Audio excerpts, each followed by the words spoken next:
다들 이번에 나온 BL 신작 게임 다들 해봤어? 응, 제로웨이크 게이트 말이야. 개인적으로 나는 굉장히 재밌게 플레이하기도 했고, 앞으로도 잘 할 것 같긴 한데, 뭐 편의성이라던가 전투, 앞으로 이거 두 가지 정도로 말할 건데, 이 부분 개선만 좀 더 되면은 재밌게 할 것 같아 더. 근데 물론 금방 고쳐주지 않을까? 사실 서브컬처 게임의 대명사인 원신하고 스타레일도 1.0에서는 비슷한 지적들 많이 받았었거든. 그래서 나는 이게 BL 서브컬처 게임의 일종의 희망 이렇게도 생각을 하는데, 왜냐면은 장르가 장르이다 보니까 BL 장르 게임이 잘 안 나오는 편이야. 근데 이번에 홍보도 많이 해가지고 대중의 인지도도 좀 쌓였고, 이게 좀 잘 되면은 앞으로도 BL 게임이 좀 더 자주 나오지 않을까 하는 발판으로도 생각하고 있어. 이제 게임 자체 평가로 넘어가면은 게임 자체로도 나는 좀 전체적으로는 만족스러웠다? 그리고 무엇보다도 가장 게임에서 중요할 만한 거, 캐릭터. 캐릭터가 맛있어. 캐릭터가 진짜 굉장히 맛있거든? 이제 오리지널 캐릭터들도 굉장히 맛있는데, 야, 왓챠을 포함해가지고 많은 웹툰이랑 IP 콜라보를 했어. 그래서 내가 봤던 BL 웹툰의 캐릭터들을 사용할 수 있는 기회이기도 해. 개인적으로는 내체 주인공 오리지널 캐릭터인 한가온하고, 그리고 누아, 그리고 야와첩에 나오는 백낙염, 이 세 명 정도가 내 최애 캐릭터야. 그리고 캐릭터 다음으로 이 게임 전체를 관통하는 스토리도 사실 굉장히 중요하거든. 다들 알다시피 제로웨이크 게이트는 가이드버스 세계관이야.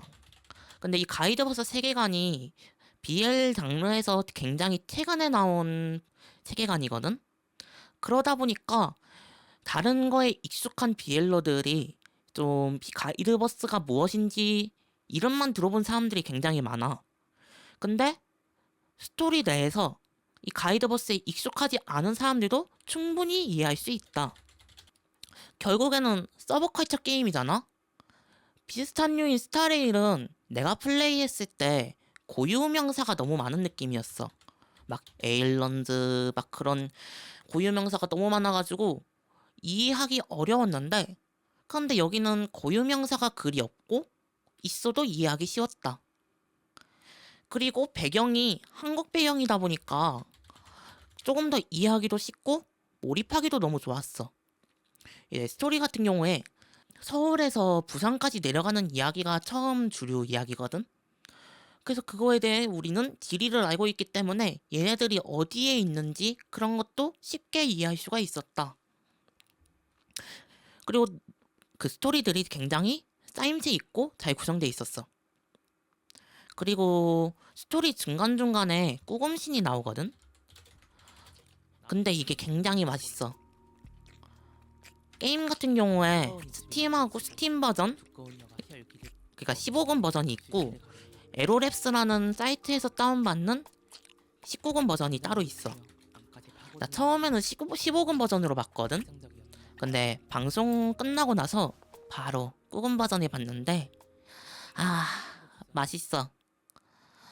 그리고 전작 누카리말이 그랬던 것처럼 캐릭터 레벨을 돌파시켰을 때 꾸금신 고유 꾸금신을 해금할 수 있거든. 그래서 막 콜라보 캐릭터들도 고유 스토리가 있고 그런 것들이 해금하는 게 수진력도 불태우고 또 다른 욕구도 불태우는 요소로 활용이 돼. 그래서 이 점이 굉장히 마음에 들었다. 그리고 아까 스타레일 이야기 나온 김에 얘기하자면은 픽업 확률이 굉장히 높은 편? 픽업 확률이 스타레일이 아마 0.6인가 기억하거든? 여기는 1.6, 1.6 정도 해가지고 그 정도에다가 픽돌이 날 확률도 적더라고. 나 그래서 붕괴 스타레일에서는 똥손이었는데 여기서는 완전 금손이었어. 근데 픽업에도 살짝 아쉬운 점이 몇 가지 있다면은 일단은 첫 번째로 스택이 월이 안 된다. 그래서 이번 배너에 있는 한정 캐릭터를 스택을 다 소모를 하고 지나가야지 안 아깝다. 또 두 번째로 천장이 고정으로 100스택이야. 그래서 운이 안 좋으면은 진짜 한정캐 뽑기에 많이 쓰게 될 수도 있다. 그리고 이건 좀 개인적인 아쉬움인데 사람들이 방금 내가 에스퍼는 캐릭터고 가이드는 무기라고 했잖아. 그래서 사람들이 지적하는 게 두 가지 정도가 있거든. 여기는 내가 영상 찍을 때 오해하고 있어서 추가 녹화를 진행하고 있거든. 원래 녹화본에서는 첫 번째로 에스퍼 가이드 가차 분리가 안 돼 있는 건 원신 붕수도 똑같다. 두 번째로 에스퍼가 적게 뜨는 것이 좀 심하긴 해도 이건 에스퍼가 적은 탓이 있다. 원신 붕수도 똑같았다라는 말을 했는데 편집을 하면서 확인해 보니까 원신 붕수에서도 똑같았다는 정보는 잘못된 정보. 그리고 얘네들이 의도적으로 한정 에스퍼에는 가이드가 뜨게 돼 있는데 한정 가이드 뽑기에서는 에스퍼가 안 뜨더라고. 그리고 확률도 비교해 보니까 에스퍼 가이드 단일 확률로는 2배. 그리고 가이드 수가 훨씬 더 많기 때문에 2배 이상으로 가이드가 더 많이 뜨게 돼 있어. 원래 녹화에서는 게임사 좀 옹호를 많이 해줬는데 편집하면 할수록 좀 아쉬운 부분이 많긴 해. 에스퍼 안 나오는 거는 그걸 감안해도 좀 가이드가 좀 많이 나오긴 하는데 이 게임 너무 에스퍼가 중요한 게임들이야. 장점들을 얘기해봤으니까 단점도 좀 얘기해봐야 될 것 같거든? 솔직히 천재 RPG 게임이잖아? 천재 RPG 게임인데 전투가 비매력적이야. 나 스타일에서는 거의 모든 전투를 자동 전투 안 쓰고 플레이를 했는데 그래서 제로 게이트 웨이크에서도 똑같이 생각으로 자동 안 쓰려다가 너무 재미가 없길래 자동 써버렸어. 그렇게 생각되는 이유가 내가 생각하기로는 얘네들이 BL 장르를 활용을 못한다. 그리고 그거뿐만 아니라 그냥 애초에 전투가 맛이 없어. 얘네들이 메인 스토리 대사는 풀더빙이 되어 있거든? 근데 막상 전투는 더빙이 하나도 안 돼 있어. 예를 들어서 이 게임에서는 몬스터가 크리차라고 불리는데 이 크리차한테 에스퍼가 맞아서 데미지를 입으면은 같은 신음소리라도 내면은 굉장히 듣기가 좋잖아. 아무래도 비일 장르다 보니까 좀 이런 소리를 들으려고 하는 사람들도 많을 텐데. 그런데 그런 게 없으니까 몬스터 턴일 때 너무 재미가 없고 내가 때릴 때도 딱히 재미가 없어. 그리고 또 예를 들어서 에스퍼가 맞으면은 가이드가 에스퍼님 괜찮아요? 같은 대사를 하나만 쳐도 흥미로울 것 같은데 이건 그냥 양산형 전투를 하는 거나 다름이 없다? 물론 얘네들도 더빙 하나하나가 돈이기 때문에 많은 걸 바라는 건 아니야. 근데 캐릭터별로 신음 한 대사랑 그리고 가이드별로 한 대사만 해줘도 충분하지 않을까? 이제 대사나 그런 거 아니어도 스킬 모션이 좀 많이 조잡해. 궁극기 모션도 구려. 이게 내가 써보니까 한정캐는 괜찮거든? 한정캐는 윤승호는 굉장히 멋졌고 백낙염은 오통을 벗으니까 볼만 했는데 다른 캐릭터들 써보니까 막 상시 5성 캐릭터 써보니까 맛이 없어. 내가 태도윤이라는 캐릭터를 써봤거든? 근데 얘도 야와 윤승호처럼 똑같이 공모선이 맛있나 보다 했다가 막상 공모선을 쓰니까 처음에 보랏빛 연기만 나오고 의디에 그냥 뭐가 없길래 왜 이렇게 맛이 없지? 싶었어. 그래서 전투 경험은 좀 많이 실망적이었다. 전투 넘어가가지고 이제 좀 다른 걸로 넘어가면은 스테이지 난이도가 좀 높은 편이야. 특히 몇 스테이지가 좀 난이도가 높은데 3-12? 이 구간이 굉장히 마의 구간이라고 하더라고. 그래서 육성이 좀 필요하다. 그래서 이 육성 관련해서 언급을 하자면은 육성제와 수급 난이도도 좀 있는 편이야. 특히 아까 꾸금신을 보려면은 캐릭터 레벨을 해야 된다고 했잖아? 이 꾸금신 해금화는 레벨업에 필요한 오브제라는 아이템. 이 오브제라는 아이템 수급이 굉장히 빡세다. 이 오브제라는 아이템이 스토리 최초크라고 파견 정도밖에 안 나와서 별로 안 나오고, 물론 이 정도는 게임 초반이라 발생한 문제인 것 같기도 해. 난이도 높고 육성지하 모으기 어려운 거. 그리고 육성지하를 모으려면은 전투 식량, 다른 게임에서 치면은 행동력, 이 행동력을 소모해가지고 소탕을 돌려줘야 돼. 다른 게임처럼 이 소탕이라는 걸 주기적으로 돌려야 되는데, 이게 장점이다 단점이거든. 회복 수치가 너무 빨라. 이 회복 수치가 10분에 10개, 그러니까 분당 1개씩 쌓이는데 최대치가 150개야. 이걸 계산해보면은 2시간 만에 한 최대치가 쌓인다는 거거든.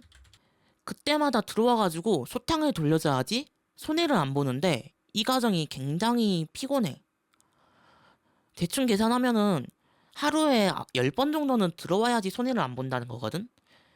이제 스타레일 같은 경우랑 비교해보면은 스타레일은 초기에 6분에 1개씩, 그리고 최대치가 180개여서 대충 했을 때 하루에 2번 정도 들어오면은 되게 설정이 돼 있는데, 얘네는 하루에 10번을 들어와야 된다. 그만큼 재화 쌓이는 속도는 빠르겠다만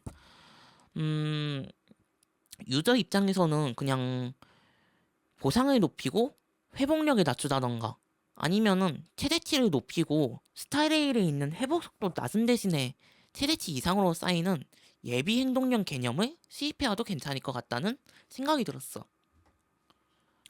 그리고 또 다음으로 가이드. 아까 가이드가 무기라고 했잖아. 가이드가 너무 쓸데없어. 수인권이 너무 낮아. 이제 전투에서 에스파한테는 BP라고 불리는 폭주 수치가 존재해.